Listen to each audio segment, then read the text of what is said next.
Hello everyone. Today I discuss the new topic of this chapter, shift, motion of planets and satellites. आज का हमारा इस chapter number 5 से ग्रह और उपग्रह की गतियां, इनसे संबंधित टॉपिक रहेगा हमारा आज का नया। हम बात करेंगे आज के टॉपिक में सैटेलाइट्स, उपग्रह, ठीक है ना, इसके बारे में डिस्कस करेंगे। टाइप्स ऑफ द सैटेलाइट्स, दो टाइप के,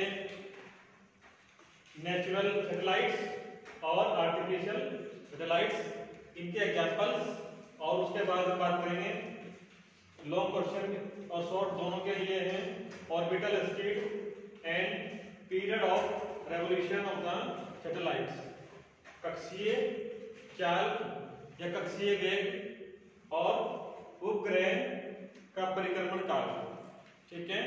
इनका कंप्लीट डेरिवेशन भी हमारे कोर्स में है, और ये आज का article short question as well as long question दोनों के लिए इंपॉर्टेंट रहेगा, ठीक है। तो आप अपनी नोटबुक में नोट कर लेना। पहला टॉपिक हमारा आज का रहेगा सैटेलाइट्स। शॉर्ट क्वेश्चन के लिए हम इसको प्रिपेयर करेंगे, इसको बोलते हैं उपग्रह, और उसके बाद हम बात करेंगे टाइप्स ऑफ द सैटेलाइट्स, उपग्रह के प्रकार, उपग्रह के प्रकार, क्लियर। तो आइए शुरू करते हैं आज का अपना सेशन। हमने आपको लास्ट सेशन में बताया था, डिस्कस किया था हमने व्हाट इज द प्लैनेट्स और सैटेलाइट्स, ग्रह और उपग्रह किन्हें कहा जाता है, और इसके साथ साथ हमने आपको बताया था सौर परिवार किसे कहा जाता है, ठीक है, सोलर सिस्टम। तो हमने 3-4 आपको फिजिकल फंक्शन बताए थे लास्ट सेशन में। आपका जब हमने इंट्रोडक्शन भी बताया था ब्रीफली, उसके साथ साथ हमने आपको मीनिंग बताया था प्लैनेट्स का और सैटेलाइट्स का और सोलर सिस्टम का, क्लियर। तो उन सभी का यहाँ पे यूज होगा, और ये हमारा टॉपिक उसकी हेल्प से आगे बढ़ेगा, क्लियर। इसके साथ साथ लास्ट सेशन में हमने डिस्कस किया था ग्रेविटेशनल फील्ड, गुरुत्वीय क्षेत्र, ग्रेविटेशनल पोटेंशियल, गुरुत्वीय विभव, और intensity of the gravitational field, गुरुत्वीय क्षेत्र में तीव्रता, ठीक है, और ग्रेविटेशनल पोटेंशियल एनर्जी, गुरुत्वीय स्थिति ऊर्जा। तो ये हमारे जो लास्ट सेशन के टॉपिक हैं, इन सभी का यूज हम आज करेंगे अपने इस सेशन में, और अपना ये कंप्लीट टॉपिक कवर करेंगे, क्लियर। तो फर्स्टली तो हम सबसे पहले डिस्कस करेंगे सैटेलाइट्स की मीनिंग के बारे में। हमने आपको बताया था कि सन के अराउंड एक सर्टेन ऑर्बिट्स में रिवॉल्व होने वाले जो भी हमारे पास आकाशीय पिंड हैं, उनको क्या बोलते हैं, प्लेनेट बोलते हैं, ठीक है। अब इसका मीनिंग हमने बताया था आपको सैटेलाइट्स का, कि सैटेलाइट्स क्या हैं, अराउंड किसके होंगे, प्लेनेट्स के, क्लियर। तो सैटेलाइट्स रिवॉल्व करेंगे किसके अराउंड, प्लेनेट्स के। तो ग्रहों के चारों ओर परिक्रमण करने वाले जितने भी हमारे पास आकाशीय पिंड है, वो क्या कहलाएंगे, हमारे सैटेलाइट्स, है ना, उपग्रह कहलाएंगे।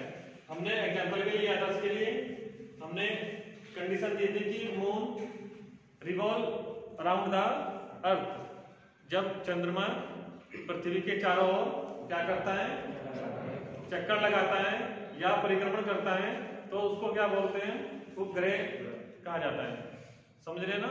बिकॉज अर्थ क्या है हमारा, एक सैटेलाइट, प्लैनेट्स है, ठीक है, पृथ्वी क्या है, एक ग्रह है, और ग्रह के चारों ओर कौन चक्कर लगा रहा है, सैटेलाइट्स, और वो कौन है, मून, चंद्रमा, ठीक है। तो इसका जो मीनिंग है वो लास्ट सेशन में या लास्ट वीडियो में हमने बताया था आपको, उससे आप इसका मीनिंग नोट कर लेना। अब बात करेंगे इसके इंपॉर्टेंट टाइप्स की, टाइप्स ऑफ द सैटेलाइट्स। ये भी एग्जाम में अलग से उठक होता है, उपग्रह के प्रकार। तो उपग्रह के 2 टाइप्स मेन होते हैं। फर्स्ट है नेचुरल सैटेलाइट्स, सेकंड है आर्टिफिशियल सैटेलाइट्स। हम इसको कहेंगे प्राकृतिक उपग्रह। आप नोट कर लेना अपने नोटबुक में, प्राकृतिक उपग्रह। और सेकंड वन है हमारे पास आर्टिफिशियल सैटेलाइट, मींस कृत्रिम उपग्रह। तो जैसा टॉपिक से क्लियर है, नंबर 1 में ये भी हमारा शॉर्ट क्वेश्चन के लिए ये रहेगा सेकंड टॉपिक। तो नेचुरल मींस प्राकृतिक, ठीक है, जो नेचुरल हमें एटमॉस्फेयर में प्रोवाइड होते हैं, है ना, जो हमें जो मिलते हैं इजीली से, उनको हम कहेंगे नेचुरल सैटेलाइट्स, ठीक है। अब सिंपली इसका जो मीनिंग है हम बताएंगे कि ऐसे उपग्रह जो प्राकृतिक या प्रकृति में हमें क्या होते हैं, सदैव उपस्थित या आसानी पूर्वक मिल जाते हैं, तो उनको क्या कहेंगे हम, नेचुरल सैटेलाइट्स। क्लियर है ना, प्राकृतिक उपग्रह कहेंगे। क्लियर। तो natural satellites means such satellites which present in the universe और नेचर ऑलवेज, है ना, इजली। तो then such satellite is called the natural satellites. Clear. उसके बाद इसका एग्जांपल भी हम दे सकते हैं। फॉर एग्जांपल हमने दिया है moon is the natural satellites of the earth. तो चंद्रमा क्या है, पृथ्वी का एक प्राकृतिक क्या है, उपग्रह। क्लियर। तो ये भी आप इजी से इसके एग्जांपल में दे सकते हो। एग्जामिनेशन में भी आपका प्रैक्टिकल जब होता है उसमें भी क्वेश्चन पुट अप होता है कि नेचुरल आपका जो सैटेलाइट्स है उसका नाम बताओ, ओनली नेम पूछता है आपसे। क्लियर। और आपको बताना है चंद्रमा, मून, ठीक है। कई बार ये पूछता है ये किसका उपग्रह है, तो आपको बताना है अर्थ। क्लियर।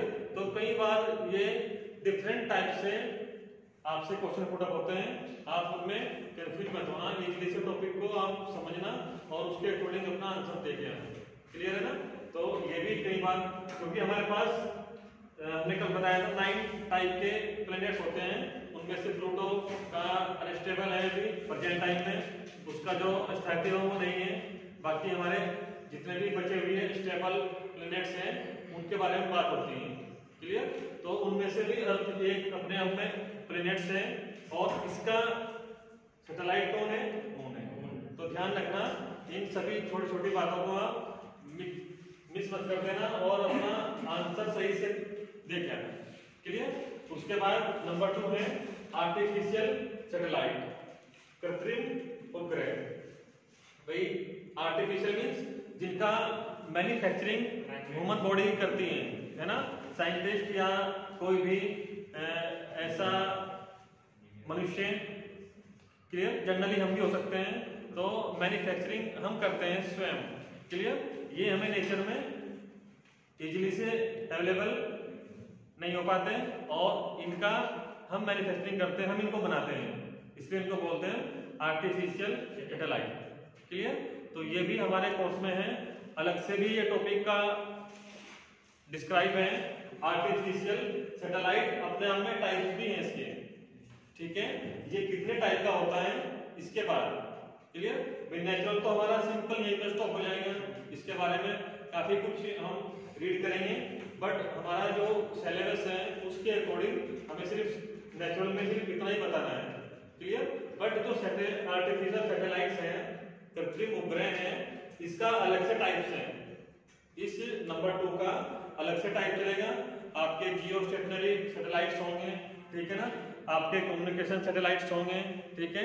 उन सब का डिस्कस करेंगे हम अपने अगले सेशन में। क्लियर। तो अभी तो सिर्फ हमें ये डिस्कस करना है कि आर्टिफिशियल सैटेलाइट ऐसे सैटेलाइट्स होते हैं जिनकी मैन्युफैक्चरिंग साइंटिस्ट या कोई भी जनरल पर्सन क्या करता है, अपने साइंटिफिक मेथड के थ्रू करता है। क्लियर। इनको प्रिपेयर करते हैं, बनाते हैं, समझ लेना। तो एग्जांपल में हमने बात की है, नंबर 1 है आर्यभट्ट। ये क्या है, ये आर्टिफिशियल सैटेलाइट है, कृत्रिम इनसेट 1b और इनसेट 2b और एडोसेट, ये सारे क्या है हमारे आर्टिफिशियल सैटेलाइट है, कृत्रिम उपग्रह है। इन्हें नोट कर लेना। ये हमारा आर्यभट्ट,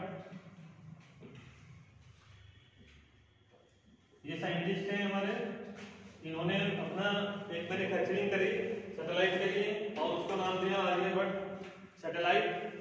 इनसेट 1b,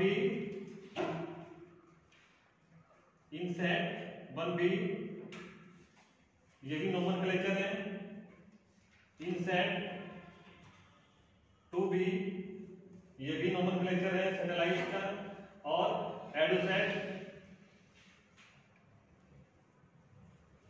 आदि, कोई भी 3 या 4 हमें एग्जाम्पल देने हैं इसमें।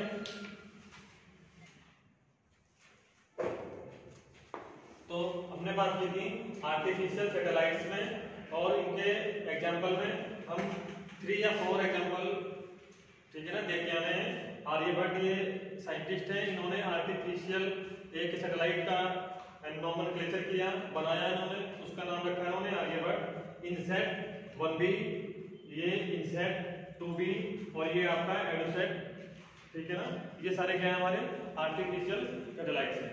तो ये भी एग्जामिनर पुटअप करता है क्वेश्चन कि कोई आप आर्टिफिशियल सैटेलाइट बताओ नेचुरल के साथ साथ, क्लियर है। तो आप इनको अच्छे से शॉर्ट क्वेश्चन के लिए प्रिपेयर कर देना, राइट। अब यहाँ तक हमारा ये शॉर्ट क्वेश्चन के लिए चलेंगे दोनों क्वेश्चन सैटेलाइट्स की और टाइप्स ऑफ सैटेलाइट्स की। इनमें से नेचुरल सैटेलाइट तो एक आपका यहीं तक पूरा हो जाएगा, बट आर्टिफिशियल सैटेलाइट्स का अलग से भी स्प्लिट है। आर्टिफिशियल सैटेलाइट्स जो कृत्रिम उपग्रह हैं, ये अलग से कई प्रकार में डिवाइड है, समझ रहे हैं ना। तो इसका हम अगले सेशन में डिस्कस करेंगे। सारे इंपॉर्टेंट है, जियो स्टेशनरी सैटेलाइट्स है ना, और आपका कम्युनिकेशन सैटेलाइट्स, उनके भी अलग अलग पार्ट्स हैं। तो ये पूरा एक सेशन हमारा आर्टिफिशियल सैटेलाइट के लिए रहेगा, राइट। अब उसके बाद हमारा जो आर्टिकल है लॉन्ग क्वेश्चन के लिए और शॉर्ट क्वेश्चन में इसकी डेफिनेशन आएगी, वो आप नोट करना। Orbital speed and period of revolution of satellites, इनको हम कहेंगे कक्षीय वेग, कक्षीय वेग या कक्षीय चाल भी बोलते हैं, तथा period of revolution of satellites, उपग्रह का परिक्रमण काल, ठीक है। तो इनको दोनों को डिस्कस करेंगे हम, इनकी मीनिंग बताएंगे शॉर्ट क्वेश्चन के लिए और इनका आर्टिकल डिस्कस करेंगे हम लॉन्ग क्वेश्चन के लिए। तो ये रहेगा हमारा short questions plus long questions दोनों के लिए मोस्टली, क्लियर है। तो यहाँ पे हमने कुछ रिजल्ट्स नोट किए हुए हैं। उससे पहले हम आपको डिस्कस करेंगे इसके बारे में, ऑर्बिटल स्पीड क्या होती है, कक्षीय वेग क्या होता है, या इसको बोलते हैं कक्षीय चाल, क्लियर। तो जैसे हमने आपको बताया है कि जो हमारे प्लैनेट्स हैं, जो ग्रह हैं, वो सूर्य के चारों ओर क्या करते हैं, एक निश्चित कक्षाओं में चक्कर लगाते हैं। और जो हमारे उपग्रह हैं वो ग्रहों के चारों ओर क्या लगाते हैं, चक्कर लगाते हैं, क्लियर। लेकिन ये जब रिवॉल्व होते हैं तो रिवॉल्व होने के लिए कोई वेलोसिटी चाहिए। सपोज दैट ये वो सैटेलाइट्स है जिसका मास स्मॉल m है, ठीक है। इसको मैंने उपग्रह माना और इस उपग्रह को मैं ग्रह के चारों ओर क्या करा रहा हूँ, रिवॉल्व करा रहा हूँ, ठीक है ना। तो सिंपल सी बात है, कुछ वेलोसिटी भी होगी, ठीक है, कुछ वेलोसिटी कुछ स्पीड भी होगी उस सैटेलाइट की, जिसकी वजह से वो सैटेलाइट प्लेनेट के अराउंड सर्टेन ऑर्बिट्स में रिवॉल्व हो रहा है, क्लियर। तो इस वेलोसिटी को हम कहेंगे ऑर्बिटल वेलोसिटी, क्लियर। क्यों? क्योंकि मैंने कल आपको बताया था कि डिफरेंट सर्टेन ऑर्बिट्स में डिफरेंट हमारे जितने भी आकाशीय पिंड हैं वो क्या करेंगे, रिवॉल्व करेंगे, समझ रहे हैं ना। तो एक ऑर्बिट भी क्या होगी, निश्चित होगी, एक कक्षा हम निश्चित मानेंगे, ठीक है, उसको हम कहेंगे ऑर्बिट्स कहेंगे, कक्षा कहेंगे या कक्षीय कहेंगे, है ना, समझ रहे ना। तो ये जो वेलोसिटी होगी वो किसी ऑर्बिट के लिए होगी, अलग अलग ऑर्बिट्स होंगे, ठीक है। तो हम किसी एक ऑर्बिट की बात करेंगे और उनसे ही हम मिला के क्या बनाएंगे, ऑर्बिटल स्पीड बनाएंगे, ठीक है। तो जब भी कोई सैटेलाइट्स जिसका मास m है, ठीक है, किसी भी ग्रह या प्लेनेट के अराउंड किसी निश्चित कक्षा में निश्चित वेग से क्या कर रहे हैं, परिक्रमण कर रहे हैं, क्लियर। तो उस उपग्रह की इस स्पीड को या वेलोसिटी को क्या कहेंगे हम, कक्षीय वेग, क्लियर है ना। सचल velocity of A satellites having a mass m around a fixed planets, है ना, और certain orbits, ठीक है ना। तो such velocity is called the orbital velocity या orbital speed, क्लियर है ना। आप माइंड में सेट कर लेना इस प्रकार के कंसेप्ट को कि ये क्या है।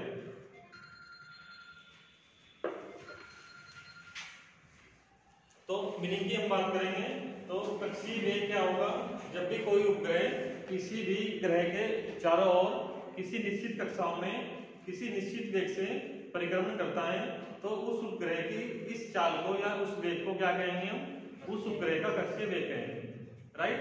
तो इसका डायग्राम भी बना सकते हैं। डायग्राम के लिए फिगर नंबर 1 ये आपका 3-4 आर्टिकल में कॉमन रहेगा, ठीक है। या आप यहाँ पे देखिए, मैंने ये कोई प्लेनेट लिया है, ग्रह अर्थ है ये हमारे पास, ठीक है, इसको मैंने ग्रह कहा, ठीक है। ये हमारे पास क्या है, ग्रह है और इसका मास कैपिटल M ही है, mass of the earth, right. Centre से इसका जो रेडियस है कितना है, कैपिटल R, ठीक है। इसको आप R भी कह सकते हैं, रेडियस ऑफ द अर्थ, ठीक है। तो ये सेंटर से है, इसके साथ साथ ये स्मॉल m मास का सैटेलाइट है, ये क्या है, सैटेलाइट है,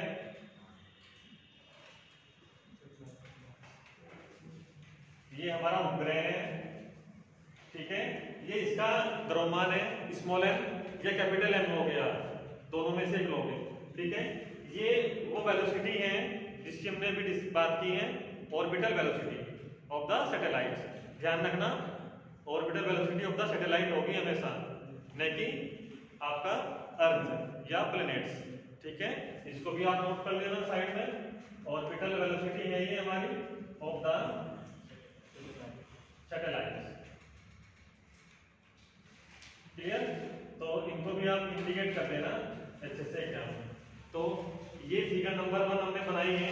इसमें एक बात और नोट करनी है, स्मॉल h ये हमारे पास हाइट है या डिस्टेंस है, जिस ऊंचाई पे ये उपग्रह इस ग्रह के चारों ओर क्या कर रहा है, चक्कर लगा रहा है। तो ये कितनी है, स्मॉल h ऊंचाई है, ठीक है। तो इसकी जो वैल्यू है वो कितनी होगी, कंप्लीट स्मॉल r, इसके इक्वल होगी r, ये रेडियस ऑफ द अर्थ है, प्लस हाइट है ना, इसकी हाइट है, सैटेलाइट की हाइट्स है फ्रॉम द अर्थ, है ना। जो हमारा ग्रह है, ग्रह से उपग्रह की जो ऊंचाई है वो कितनी है, स्मॉल h है, मतलब कि h ऊंचाई पर स्थित है, तब ये चक्कर लगा रहा है, ठीक है। तो उसकी वैल्यू कितनी हो जाएगी, small r equal r plus h या r e प्लस h, दोनों प्रकार से ये चलेगा, r equal r e plus h, इसमें आप कंफ्यूज मत होना। डायग्राम में क्लियर है ना। वियर जहां r e radius of the earth है, ठीक है, पृथ्वी की त्रिज्या है, h क्या है, ये सैटेलाइट्स की हाइट है फ्रॉम द अर्थ, है ना, उपग्रह की पृथ्वी या ग्रह से ऊंचाई, ठीक है। और r क्या है, ये रेडियस है, किसका रेडियस है, ये सैटेलाइट्स का, ठीक है। इसमें कंफ्यूज मत होना, ये किसका रेडियस है? सैटेलाइट्स का, वो ग्रह की त्रिज्या है। क्लियर है? तो इस प्रकार आपको ये सारे फंक्शन अपने क्लियर करने हैं। क्लियर? तो आप इस ऑर्बिटल स्पीड में डायग्राम कौन सा बनाएंगे आपके? Figure number 1, right? इसका मीनिंग क्लियर है, इसका डायग्राम क्लियर है, उसके फंक्शन क्लियर है। अब बात करेंगे उसके फॉर्मूले की। ठीक है? तो फॉर्मूले की बात करेंगे तो हमने यहाँ पे फॉर्मूला लिखा है इक्वेशन नंबर ए में, v नॉट से करते हैं इसको represent orbital velocity. o means orbital, v means velocity, कक्षीय वेग। तो इसका जो फॉर्मूला बनेगा हमारा वो बनेगा square root capital G m upon small r। ठीक है? यहाँ पे कंफ्यूज मत होना, ये हमारा ग्रेविटेशनल कांस्टेंट है कैपिटल G, ये हमारा मास ऑफ द सैटेलाइट्स है। मैंने आपको बताया है या तो स्मॉल m लोगे आप या कैपिटल M लोगे, ध्यान रखना, या तो स्मॉल m या कैपिटल M, और जो m ही होगा वो अर्थ के लिए होगा। ठीक है? ये प्लैनेट्स का है, ये सैटेलाइट्स का है, आप इसमें गलती मत करना बस। ठीक है? तो इसका जो फॉर्मूला बनेगा वो बनेगा G m upon small r, इसका स्क्वायर रूट। ठीक है? r मैंने अभी बताया था, radius of the satellites from the earth. ठीक है? इस प्रकार से हम इसको लेंगे। ठीक है? इसको आप सेंटर भी बोल सकते हो। ये सैटेलाइट्स का क्या है? रेडियस है from the centre origin of, तभी तो होगा ना ये r प्लस h। क्लियर? तो आप इसको इस प्रकार ले सकते हो। इक्वेशन नंबर ए बन जाएगी। अब ये इक्वेशन नंबर ए कैसे बनेगी? भाई जब भी कोई सैटेलाइट्स किसी भी प्लेनेट के अराउंड एक सर्कुलर पाथ, है ना, एक सर्कुलर ऑर्बिट पाथ पे रिवॉल्व होगा। जब भी कोई उपग्रह किसी भी ग्रह के चारों ओर वृत्तीय कक्षा में क्या करेगा? गति करेगा, तो उस समय जो हमारे पास गुरुत्वीय आकर्षण बल है वो किसके इक्वल होगा? अभिकेंद्र बल के बराबर होगा, है ना? इसे बोलते हैं हम सेंट्रिपेटल फोर्स। जब भी सर्कुलर बॉडी की बात हम करेंगे, वृत्तीय कक्षा या वृत्तीय पाथ पर जब भी मोशन होती है तो हम लेते हैं सेंट्रिपेटल फोर्स, है ना? उसकी वैल्यू क्या होगी? उसकी वैल्यू ये होगी, F तो हमारा क्या है? पहला हमारा जो ग्रेविटेशनल फोर्स है, गुरुत्वाकर्षण बल है। भाई अगर हमारे इस टॉपिक में ग्रेविटेशनल फोर्स नहीं होगा तो सिंपल सी बात है, कोई भी अट्रैक्शन नहीं लगेगा। भाई किसी भी बॉडी को वेलोसिटी देने के लिए फोर्स चाहिए ना, तो यहाँ पे कौन सा फोर्स रहेगा? Gravitational force. कितनी वैल्यू है उसकी? उसकी वैल्यू होती है F equal capital G m1 m2 upon r square. ये हमारा पहला कंसेप्ट है इस चैप्टर का, है ना? जिसे हम कहेंगे ग्रेविटेशनल फोर्स, गुरुत्वाकर्षण बल। तो अगर ये विद्यमान होगा तभी तो कोई वस्तु आगे गतिशील होगी। ठीक है? कुछ बल लगाना पड़ेगा किसी भी m द्रव्यमान की वस्तु को गतिशील करने के लिए, राइट? तो इसके द्वारा सर्कुलर पाथ में, है ना, वृत्तीय कक्षा में उत्पन्न होने वाला अभिकेंद्र बल वो कितना होगा? F equal m v square m v upon r square. ये होगा ना, यही होता है ना, इसको बोलते हैं central force for the circular path. जब भी वृत्तीय पाथ की बात होगी, है ना, ये हमारा क्या है? एक वृत्तीय पाथ है ना, सर्कुलर पाथ है, तो उसके लिए हमेशा कौन सा बल लगेगा? Central force. ठीक है? अभिकेंद्र बल लगेगा। ठीक है? ये किसके द्वारा हो रहा है? इसके द्वारा हो रहा है, समझ रहे हैं ना? तो अब ये क्या है? इसकी वेलोसिटी, इसकी वेलोसिटी v नॉट है। हमने मान लिया इसकी कितनी वेलोसिटी है? v नॉट मान लिया हमने इसको। आप लिख देना since v equal v not कर दोगे ना।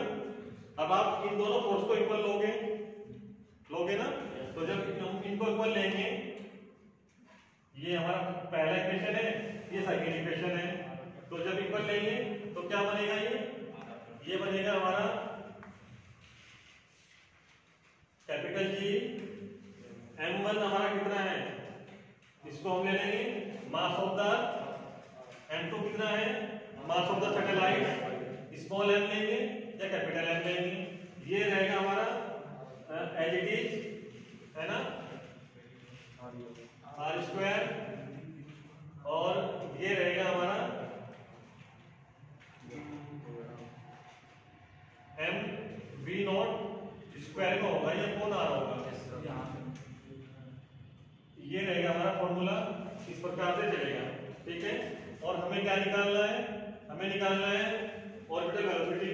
ठीक है, तो इससे तो ये कैंसिल हो जाएगा एक पावर, ठीक है, इससे ये कैंसिल हो जाएगा।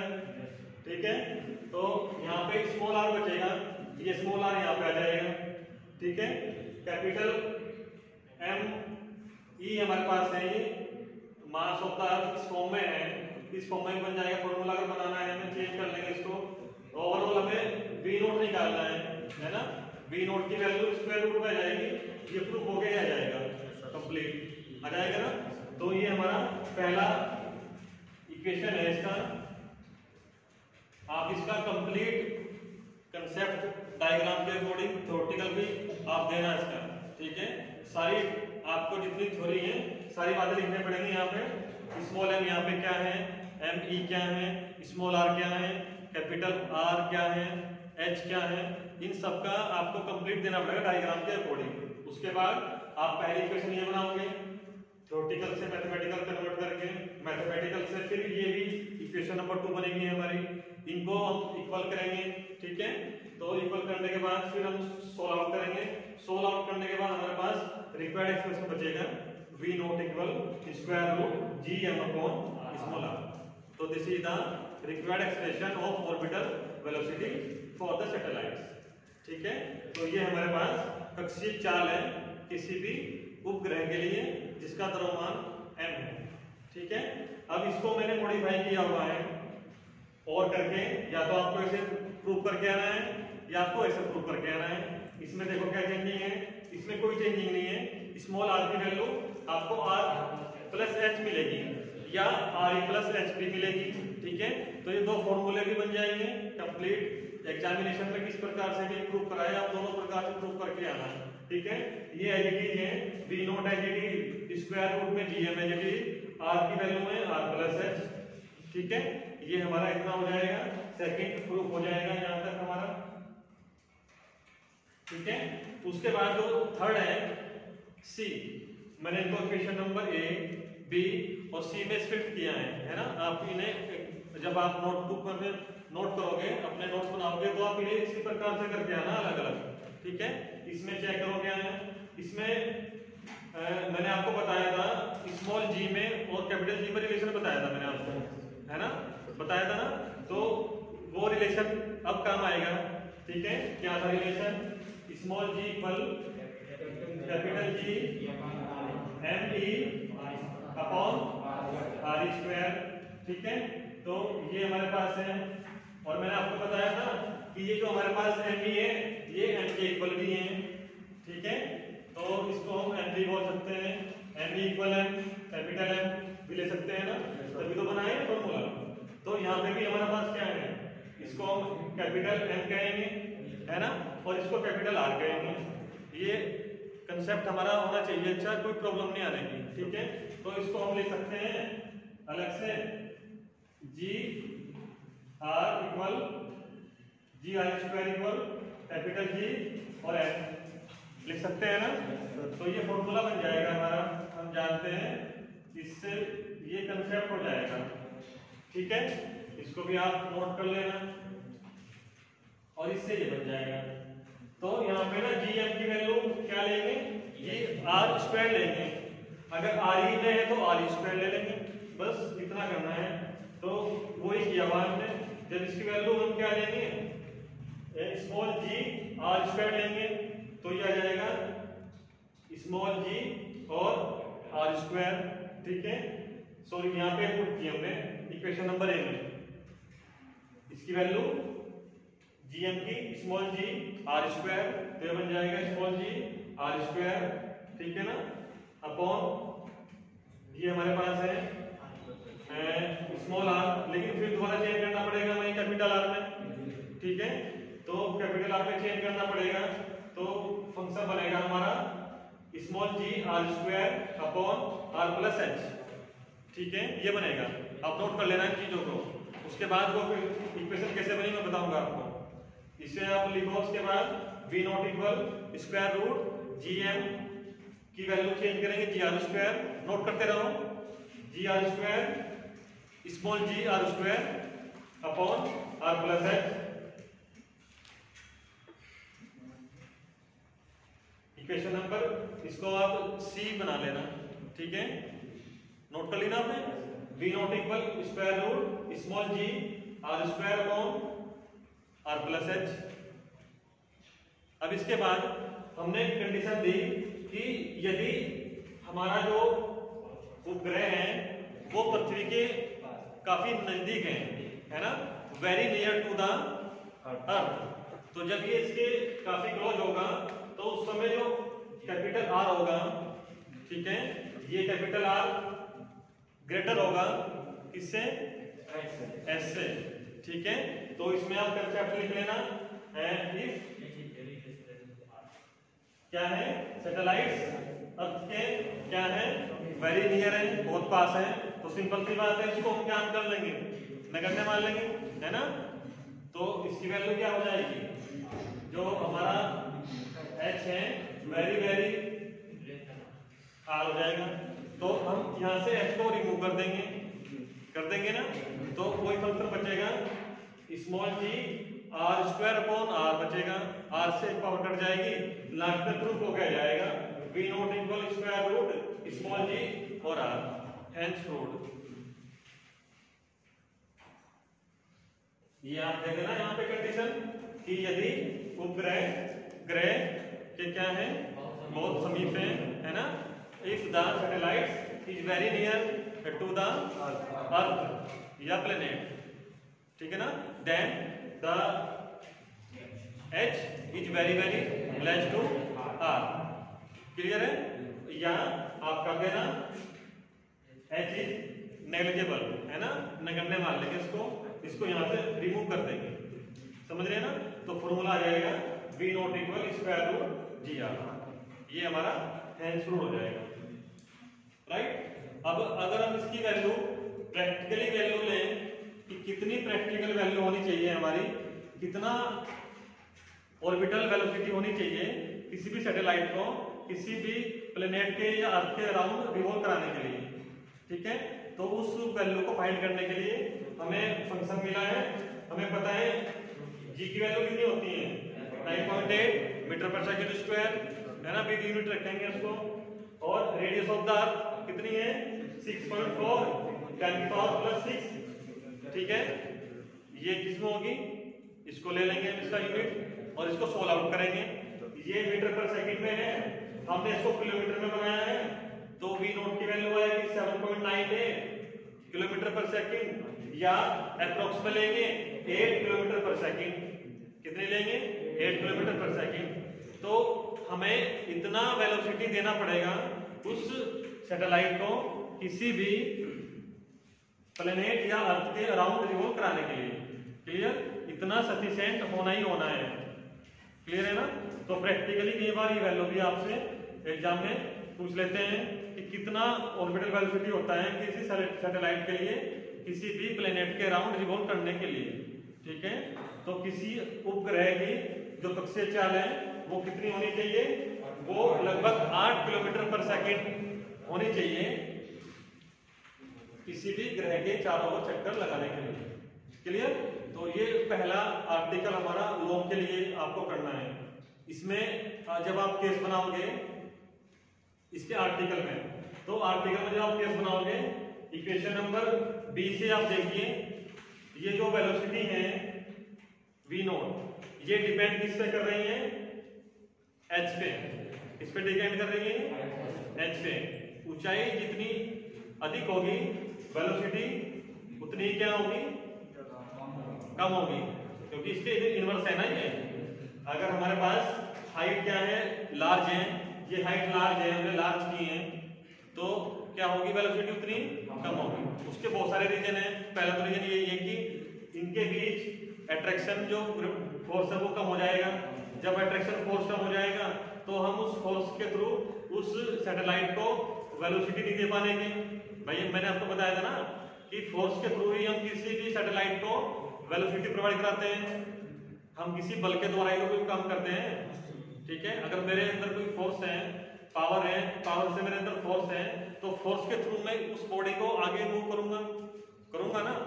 तो इसी प्रकार से जब इसको फिजिकल कंसेप्ट अकॉर्डिंग चेक करेंगे, अगर ये हाइट लार्ज हो जाएगी, बढ़ जाएगी, तो सिंपल सी बात है अर्थ के और सैटेलाइट के बीच ग्रेविटेशनल फोर्स कम हो जाएगा ना।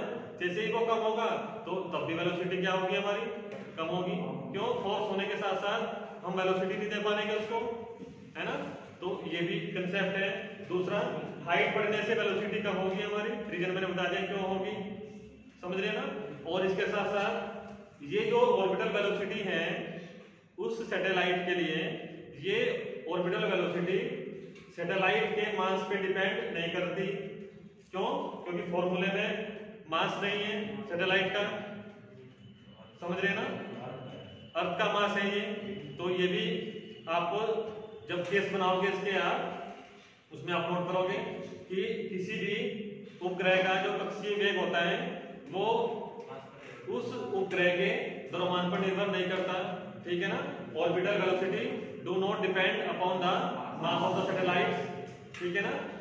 ये इससे क्लियर हो रहा है, समझ रहे हैं ना। तो ये कंसेप्ट आपको लॉन्ग क्वेश्चन में जब आप इसको बनाओगे क्वेश्चन को, तो सारे थ्योरेटिकल्स देने हैं, ठीक है। इसका प्रैक्टिकल वैल्यू भी देना है, ठीक है, और इसके कंसेप्ट भी आपको देने हैं, राइट। तो ये था आपका पहला टॉपिक ऑर्बिटल वेलोसिटी। अब बात करेंगे हम इसका second topic, period of revolution of the satellites, उपग्रह का परिक्रमण काल।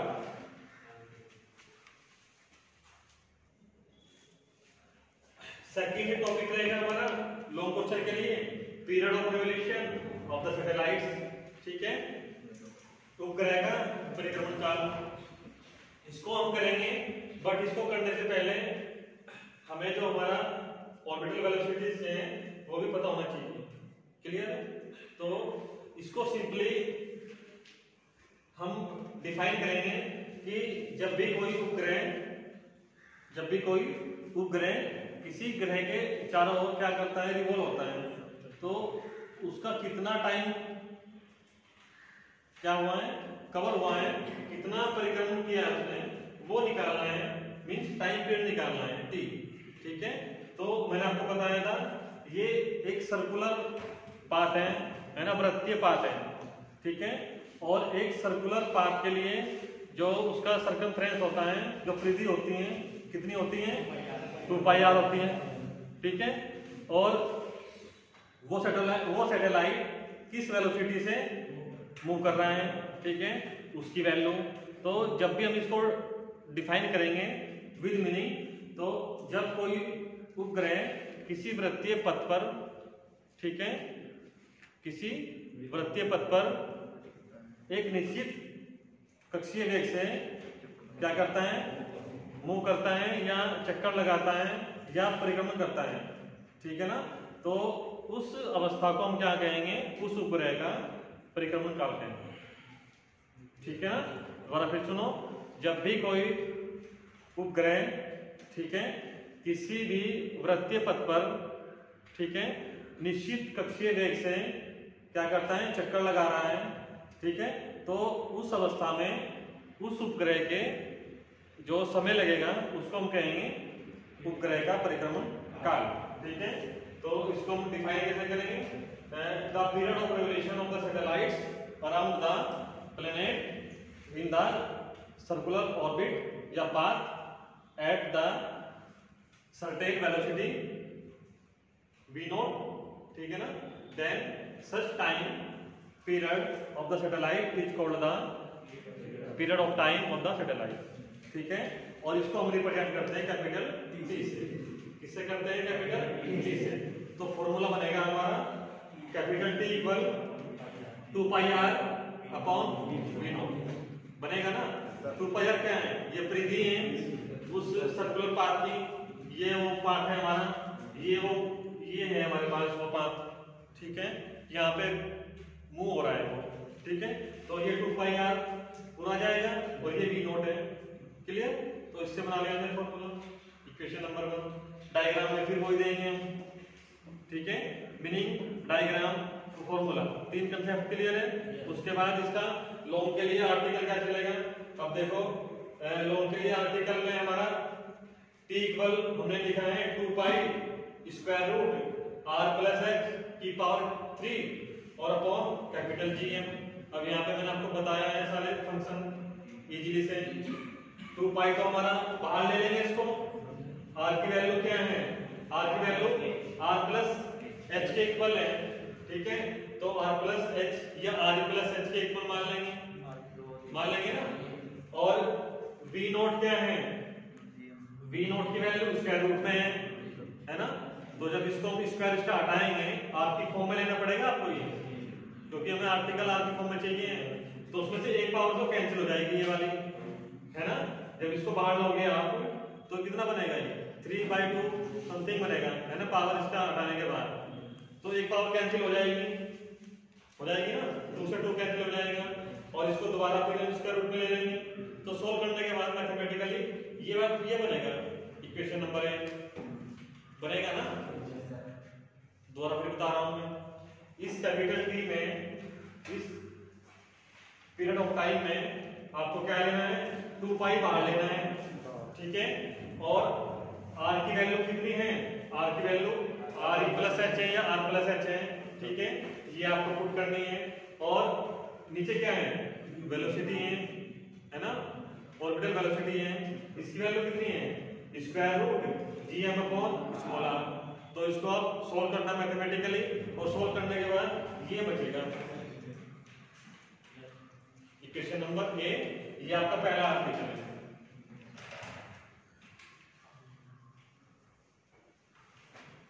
अगर आपसे नहीं बनाए तो फिर आप प्रॉब्लम में पूछ सकते हो, क्लियर बन जाएगा मैथमेटिकली। उसके बाद इसको फिर दोबारा चेंज किया है, ये वही है मास ऑफ द अर्थ, ठीक है। अब दोबारा फिर हमने इसको मॉडिफाई करने के लिए स्मॉल g और कैपिटल G रिलेशन लगाया। कैपिटल GM इसके इक्वल है, g r स्क्वायर के इक्वल है ना, स्मॉल g r स्क्वायर के इक्वल है। तो जब ये 2 पाई एलईडी क्या रहेगा, equal square root r plus h की पावर क्यूब रहेगी, और ये स्मॉल g r स्क्वायर चलेगा, ये स्क्वायर से बाहर आ जाएगा, ये यहाँ पे आ जाएगा, स्मॉल g यहाँ पे आ जाएगा। ये भी इसका सेकंड आर्टिकल है।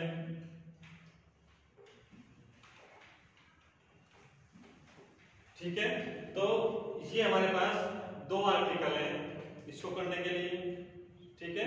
तो this is the required expression of period of revolution of the satellites. तो ये उपग्रह के परिक्रमण काल का व्यापक व्यंजक है, ठीक है। इसमें भी हमारे पास वही टर्म्स हैं जैसे हमने वहां पे ली थी ऑर्बिटल वेलोसिटी में। अब इसको भी चेंज करना है तो करेंगे, वही कंडीशन देंगे, यदि उपग्रह अर्थ के समीप है तो क्या होगा, ये जो h है ये r से बहुत कम होगी, ये जो ऊंचाई है ये अर्थ की रेडियस से बहुत ज्यादा कम होगी। तो मैंने कंडीशन भी लिखी है, when near to the earth या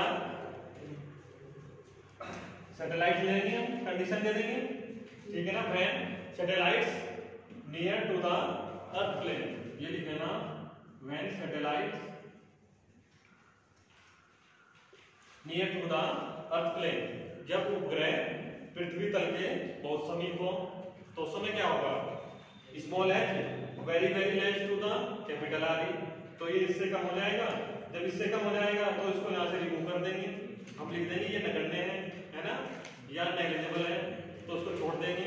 तो ये क्या बन जाएगा, ये बन जाएगा r e की पावर 3, ठीक है।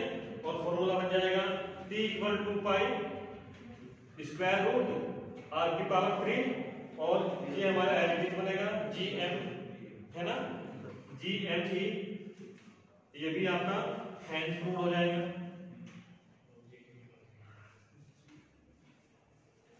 समझ में आ रहा है ना। तो ये सारे फॉर्मूले आपको इस प्रकार से डिवाइड करके बनाने हैं। सब में कंसेप्ट लगे हुए हैं, सब बन जाएंगे। ठीक है, ये बन जाएगा हमारे पास। अब इसके बाद फिर दोबारा चेंज किया मैंने, डी में फॉर्मूला चेंज किया है। अब इसकी वैल्यू चेंज करूंगा बस में, जी एम ई कितना है, जी आर स्क्वायर, स्मॉल की फॉर्म में है ये, तो ये बन जाएगा 2 पाई आर जी आर स्क्वायर, एक पावर के इसकी 2 पावर कट जाएंगी, एक पावर बचेगी, तो T equal 2 pi square root r a upon small g, ये हेंस रूट, ये अगली फॉर्म है। तो इस प्रकार अलग अलग फॉर्म में ये आपको फॉर्मूला बनाना है। ठीक है, किसी भी टाइप से एग्जाम में क्वेश्चन पुट अप हो, आपको अपना आंसर कंसेप्ट के अकॉर्डिंग दे के आना है। क्लियर है? तो ये हमारे पास है वो periodic time of the revolution of satellite, है ना, उपग्रह का परिक्रमण काल। अब इसको हम अगर मैथमेटिकली फाइंड करें, प्रैक्टिकली तो करेंगे, आर ई की वैल्यू क्या लेंगे, मैंने यहाँ पे लिखी है 6, R E radius of earth कितनी है 6.4 10⁶ मीटर, और जी कितनी है 9.8 मीटर पर सेकंड स्क्वायर है। ठीक है, इन दोनों की वैल्यू कहाँ पुट करेंगे, यहाँ पुट करेंगे इक्वेशन नंबर डी में, इक्वेशन नंबर डी में पुट करेंगे। तो जब पुट करेंगे तो ये बनेगा t इक्वल 2 पाई आर डी स्क्वायर रूट 6.4 और 10⁻⁶ अपॉन 9.8, है ना। ये आपको पता है टाइम में सेकंड में आना है, इसकी यूनिट्स तो आप सोल्व कर लेना, जो कैंसिल होकर बचेगा वो सेकंड बचेगा बाद में। ठीक है, इस पूरी वैल्यू को आप सोल्व करना स्क्वायर रूट में जो है, और 2 पाई भी है साथ में, पाई की वैल्यू 3.14 ले लेंगे या 22/7 ले लेंगे, इसको सोल्व आउट करके ये बचेगा 5079 सेकंड, या इसको हमने ऐसे लिया है 84.6 सेकंड। इस प्रकार से भी ये सॉल्व किया हुआ है। हाँ, ये मिनट है,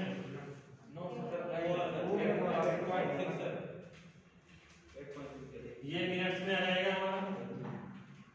ठीक है, तो ये सेकंड में चलेगा, सेकंड से इसको कन्वर्ट कर लेंगे, ये बन जाएगा मिनट में।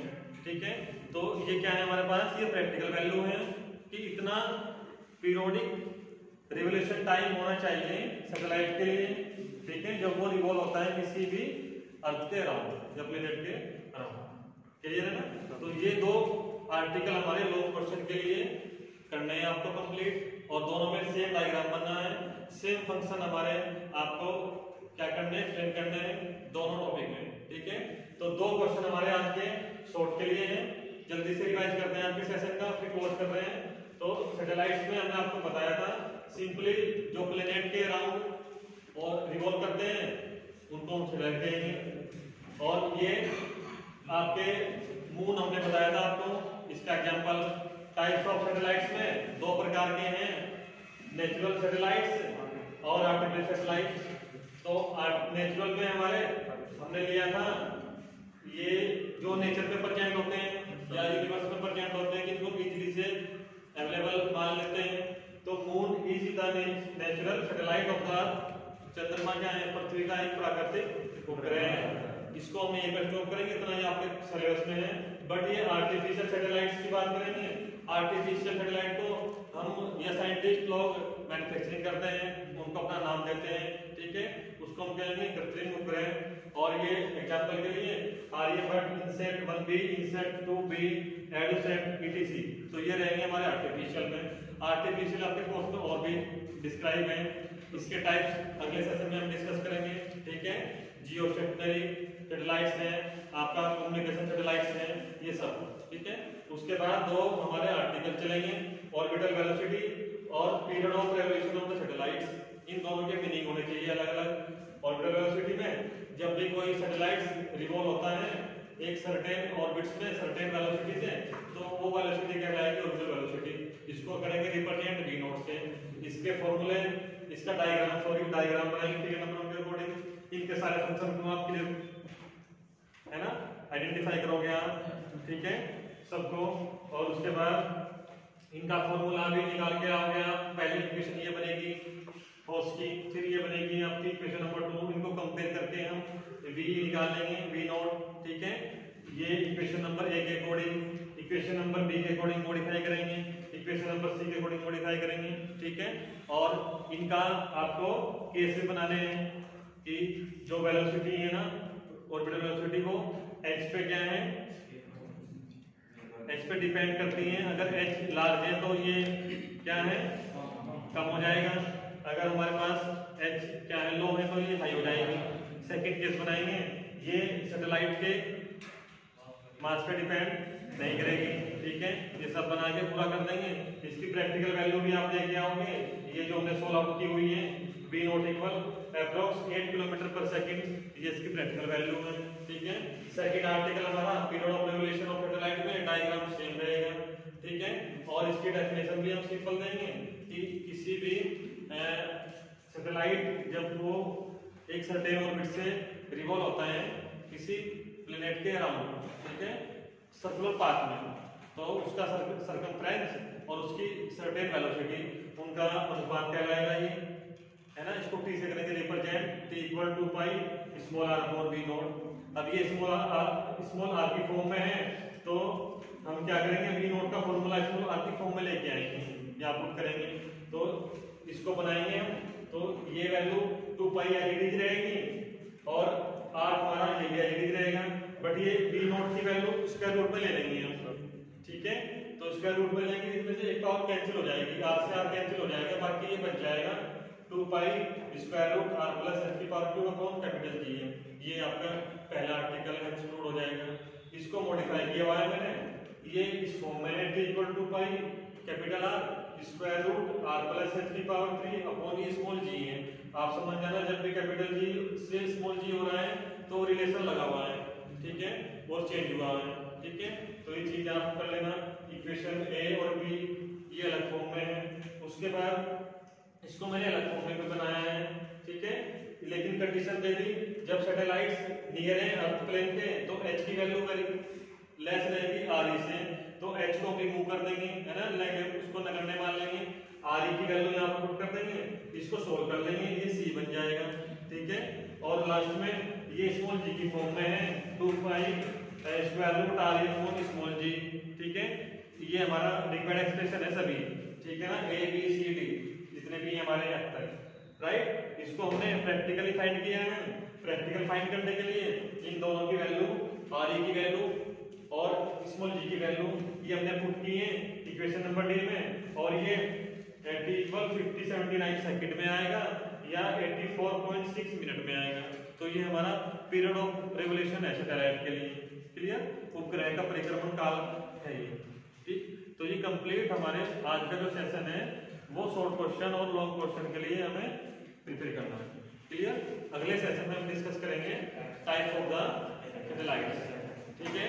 इसके साथ साथ इसमें चलेगा आपका स्केप वेलोसिटी, ठीक है ना, फ्लाइंग वेग ये इसमें रहता है, और बाइंडिंग एनर्जी, ठीक है ना, बंधन ऊर्जा, और ये कंप्लीट आपका चैप्टर अगले सेशन में हम कंप्लीट करेंगे, ठीक है।